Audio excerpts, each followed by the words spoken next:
오늘 사도행전 7장 스데반의 설교에서 잠시 언급되는 아브라함의 하나님, 이삭의 하나님, 야곱의 하나님. 이 말씀은 성경을 통해서 자주 등장합니다. 나는 아브라함의 하나님이요, 이삭의 하나님이요, 야곱의 하나님이라 하신 것을 읽어오지 못하였느냐? 하나님은 죽은 자의 하나님이 아니요 살아있는 자의 하나님이시라 하시니, 이 말씀의 뜻은 영원하신 하나님, 절대적인 존재, 그 뜻을 설명하는 내용입니다. 언약의 관점에서 하나님의 영원성, 즉 언약의 불변성과 절대성, 하나님에게도 아브라함이 나타나게도 나타나셨고 이삭에게도 역사하셨고, 그리고 야곱을 통해서도 이어가시는 하나님을 통해서 인간의 생각과 계산과 상상과 상관없이 한치의 오차도 없이 하나님은 언약을 이룬다는 거예요. 예수님이 이 말씀을 하실 때는 바리사인들의 그 엉뚱한 질문들, 부활이 없다고 하는 그 일부 종파들의 부활을 곤란하게 만들기 위해서 질문하는 장면이잖아요. 7형제가 있었는데 장남하고 결혼해서 장남이 죽으면 그 다음 차남이 들어가서 그 여자와 또 대를 이어가야 되고, 그게 나오잖아요, 구약 성경에. 우리가 보다 보면 유다를 통해서 나중에 나옵니다. 그래서 7명이 다 그러면 그 여자하고 살다가 죽었다. 그럼 부활하면 누구랑 살아야 됩니까? 이렇게 질문해가지고 예수님이 대답을 못할 줄 알았는데 예수님은 이렇게 대답하십니다. 니들이 참 무식하구나. 부활을 하면 시집가고 장가가고 하는 그 상황이 아니다. 니들 계산은 그러니까 맨날 거기에 머물러져 있는 거지. 생각하고 계산하는 것 이상은 더 이상 나아가지를 못하는 거야. 그렇게 말씀하시는 겁니다. 산자의 하나님, 아브라함의 하나님이었다가 야곱의 하나님이었다. 이삭의 하나님이었다가 야곱의 하나님이었다. 산자에게 정확하게 역사하시는 하나님. 아브라함의 하나님은 그냥 부름받은 모델. 아브라함 받은 응답이 뭡니까? 기도를 뭘 했습니까? 한 게 없어요. 그냥 바벨탑 쌓고 엉망이 되어가는 세상에서 한 사람 불렀어요. 그게 아브라함이에요. 한 게 없어. 뭐 신앙생활을 열심히 했거나 하나님을 잘 섬겼거나 조상 대대로 없어요. 그런 게. 그냥 하나님 불렀어요. 믿음의 조상. 무슬림도 아브라함은 믿어요. 인정하고. 부르심의 응답을 받은 모델이에요. 아브라함은. 본토 친척 아비집을 떠나서 내가 내게 지시할 땅으로 가라. 일단 발 먼저 들고 나가라. 그러면 내가 천천히 알려줄게. 내비게이션 보고 가라가 아니고요. 그냥 가라. 그러면 하늘의 별과 같이 바다의 모래같이 많은 후손이 너에게서 나올 것이다. 그 아브라함에게는 가능성이 없어요. 그때. 나이가 100살이나 됐을 때까지 하나님은 계속 아들 안 줘. 아내 사라는 여자로서의 기능이 상실됐어요. 그 생물학적으로 애를 못 낳아요. 물론 성경에 보면 그런 사람이 한둘이 아니지만 뜬금없이 와가지고 하나님의 사람들이 내년 이맘때 아들을 주겠다. 못 믿었어요. 그때도. 처음에는 아브라함이 저 다메섹 사람한테 내 재산을 물려주면 되죠. 뭐. 그 다음에는 이제 이스마엘을 어떻게 인본주의 있어서 하나 낳고 나니까 저 이스마엘을 잘 키워서 내가 해보겠습니다. 하나님은 네 자손은 이삭이라고 할 거야.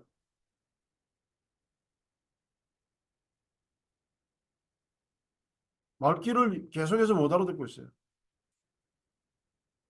아브라함이 여호와여 내게 무엇을 주시려는지 모르겠는데요. 난 자식이 없어요. 내 상속자는 저 다메섹 사람 엘리에셀이니까 쟤한테 줘가지고는 어떻게 잘 시키면 되죠. 이게 뭡니까? 이게 계산이 전혀 하늘과 땅 차이. 그야말로 네 생각과 내 생각은 다르다. 그 말씀이 여기에서 검증되고 있어요. 이스마엘을 낳아서 잘 자라고 있을 때도 내년 이맘때 네가 아들을 낳을 거야. 그러니까 이스마엘이나 잘 키우면 되죠. 뭐. 열국을 이룰 거다. 너에게서 씨가 나와서 그게 글쎄 이스마엘이나 잘 키우겠다니까요. 인간의 편에서 볼 때는 소망 제로, 가능성은 1도 없어요. 그때 하나님은 이삭을 주셨습니다. 어떨 때 보면 하나님이 참 심술이 심하다. 성경을 보다 보면 꼭 이렇게까지 해야 되나? 완전히 그냥 희망의 싹을 밟아놓고 그 다음에 뭔가를 주십니다. 그래도 애가 잘 자라고 있는데 10년, 15년 잘 자라고 있는데 또 멀쩡하게 또 숙제 하나 줍니다. 그것도 아주 자세하게 네가 사랑하는 네 아들을 번제로 바쳐라. 꼭 이렇게까지 해야 될까? 참 계산 안 돼요. 하나님의 하심을 보면 그 주문을 하시고 여호와 이레라고 하는 말을 우리도 알아들을 만큼 쉽게 알려주십니다. 아브라함의 하나님은 그냥 부르시고 자신의 뜻대로 이루어 가십니다. 그게 아브라함의 하나님이 하시는 모든 것이에요. 부르시고 하시고 일방통행. 뭐 우리하고 의논하고 그런 거 없어요. 아브라함의 하나님, 이삭의 하나님, 야곱의 하나님. 창세기에서 볼 때에는 아브라함, 이삭, 야곱, 요셉 네 명이 주인공인데요. 사실은 숨은 주인공은 유다입니다. 이삭의 하나님은 뭡니까? 함께 하나님을 보고 누린 모델이 이삭입니다. 나는 내 아들에게 축복할 가장 짧은 말로 혼자서 가끔 기도할 때 이렇게 합니다. 이삭의 축복과 누림을 누릴지어다. 그게 내가 내 아들한테 해줄 수 있는 최고의 기도거든. 이삭의 축복과 누림을 누릴지어다. 이삭은 가장 멋지게 누린 사람 중에 하나입니다. 아브라함처럼 고생하고 마누라 팔아먹고 그런 거 안 했어요. 할 뻔했지만 이삭도. 아브라함의 신앙 고백을 인간에게 한 내용을 보자면요. 이삭이 봤잖아요. 뭘 봤어요? 아버지랑 같이 제사 드리러 가는데 첫째 아브라함이 종들에게 이르되 너희는 나귀와 함께 여기서 기다려라. 내가 아이와 함께 저기 가서 예배하고 우리가 너희에게로 돌아오리라. 완벽한 일정표를 이야기합니다. 내가 가서 예배하고 우리가 돌아오리라. 종들에게 그랬죠. 두 번째, 이삭이 이르되 불과 나무는 여기 있는데 가장 중요한 거 아버지, 지금 나이가 많아서 뭐가 기억력이 잘못됐습니까? 번제할 어린 양은 어디 갔습니까? 아니, 군인이 총을 들고 전쟁터에 나가야지. 어린 양은 어디다 빼놓고 지금 나무 메고 가면 답니까? 쉽게 이야기하면 이렇게 물었다고. 그때 아브라함은 간단하게 대답합니다. 내 아들아, 번제할 어린 양은 하나님이 자기를 위하여 친히 준비하시리라. 이 부분에 대한 이야기를 하려고 그러면 아마 한참 오래 걸릴 겁니다. 얼마나 많은 뜻이 담겨져 있는지 이 부분에. 하나님이 분명히 아브라함에게 거짓말 시켰나 그러면? 네 아들 독자 이삭을 번제로 드리라 그러거든. 근데 아브라함은 말대꾸도 안 하고 그냥 갔어요. 그리고 하는 말은 갔다가 돌아오겠다 그랬어요. 다 거짓말이에요? 그가 하나님이 능히 이삭을 죽은 자 가운데서 다시 살리실 줄로 생각한지라 비유컨대 그를 죽은 자 가운데서 도로받은 것이라. 첫 번째 이삭은 죽었고 그 다음에 다시 이삭을 주신 것까지 그 정도까지 아브라함이 믿음을 누가 봐요? 이삭이 봤어요. 이삭은 멋지게 누렸습니다. 이삭도 자기 마누라 리브가를 데려와서 애를 못 낳을 때 딴짓 안 하고 아브라함처럼 야곱처럼 딴짓 안 하고요. 하나님께 기도해서 야곱을 예서를 얻었어요. 이삭의 누림이 이삭의 하나님은 보여주신 하나님. 이삭은 가장 큰 체험을 한 사람 중에 하나입니다. 아브라함을 통해서 이삭은 진짜 체험을 하는 신앙을 가졌어요.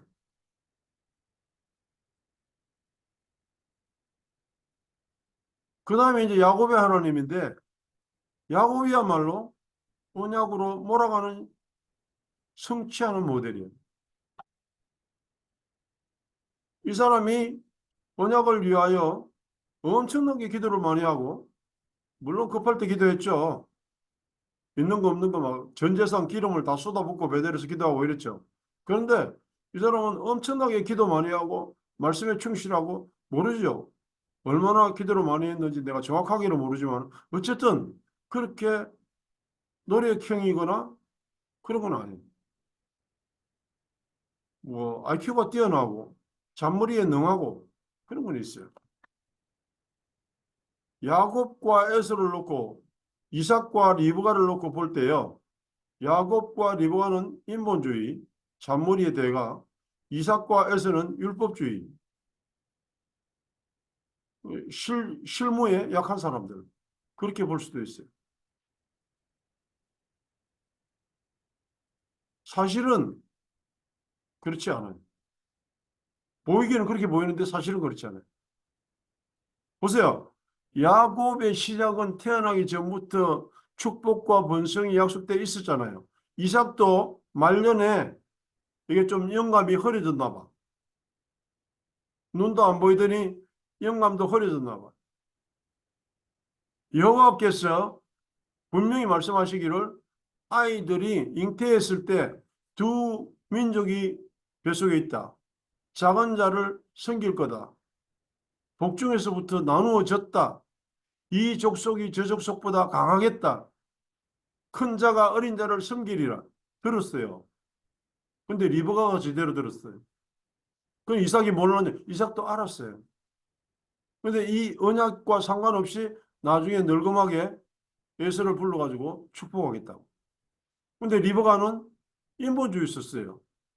염소 가죽을 입히고 그래가지고 갔는데 결국은 야곱이 그 축복을 받아냅니다. 그 이전에도 팥죽 한 그릇으로 장자의 명분을 빼앗아 버리는 그런 사건도 있었어요. 근데 보면 인본주의 같은데 사실은 언약을 따라 몰아가는 거예요, 하나님. 이스라엘의 시작이고요. 야곱의 이름을 이스라엘로 바꾸잖아요.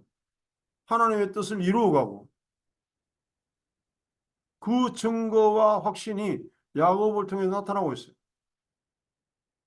아브라함의 하나님, 이삭의 하나님, 야곱의 하나님. 특징이 있잖아요. 그리스도의 족보를 이어가는 유다가 야곱의 허리에서 나옵니다.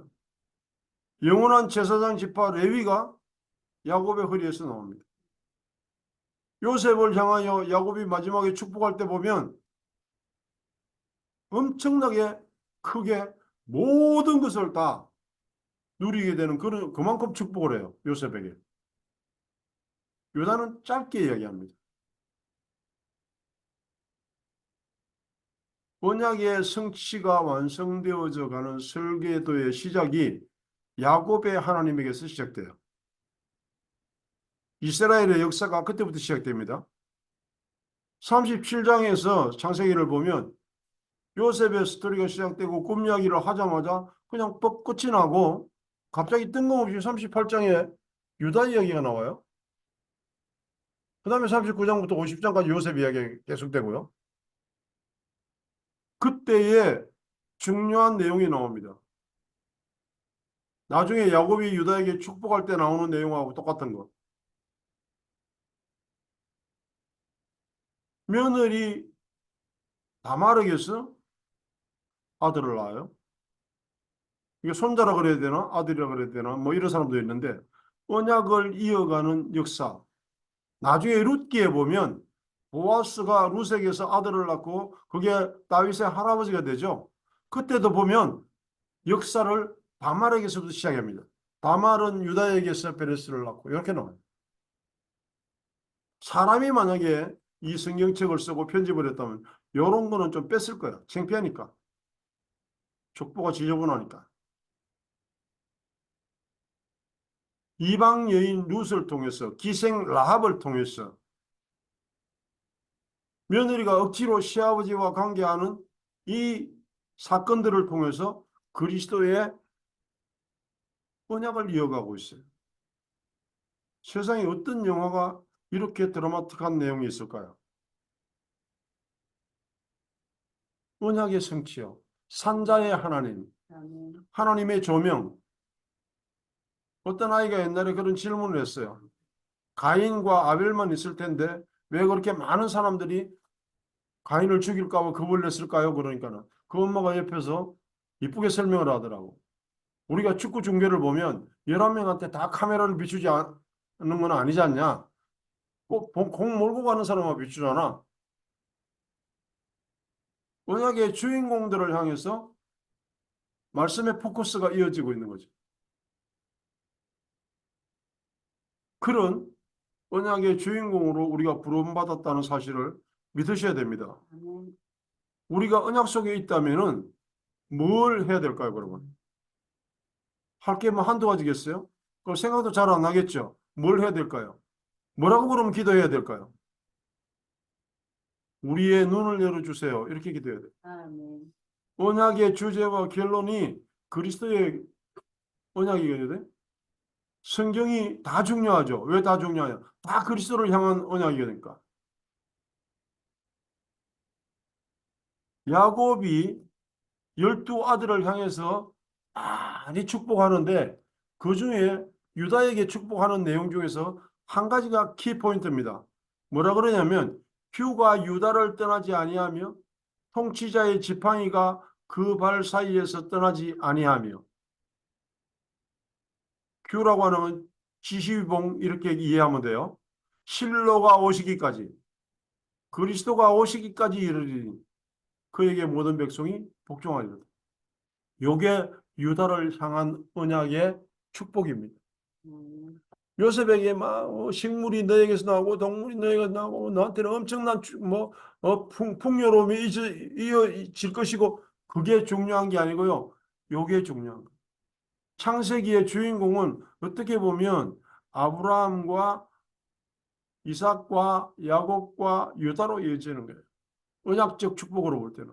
요셉은 그 길고 긴 설명을 통해서 요셉에 대한 이야기를 많이 하고 우리 목사님도 설교에 유다에 대한 이야기보다는 훨씬 더 요셉에 대한 설교가 많이 나오지만 진짜 중요한 내용은 유다의 축복입니다. 산자의 하나님. 나의 하나님은 아브라함의 하나님, 이삭의 하나님, 야곱의 하나님, 그리고 요셉에게 역사하신 하나님 물론 중요해요. 그러나 놓치지 말아야 될 핵심, 엑기스는 뭐냐 하면 유다를 통해서 언약을 성취해 나가시는 하나님. 기생 라합을 통해서라도 언약을 성취해 나가시는 하나님. 영원하신 하나님. 그 아브라함의 하나님이 나의 하나님 되기를 축복합니다. 아멘.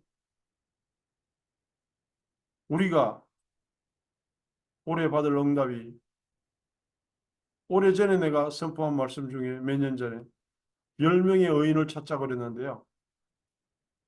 우리가 그 10명이면 됩니다. 그러면 세상도 나 때문에 살아나요. 왜? 그게 그리스도의 언약 안에 있는 사람이 받을 축복입니다.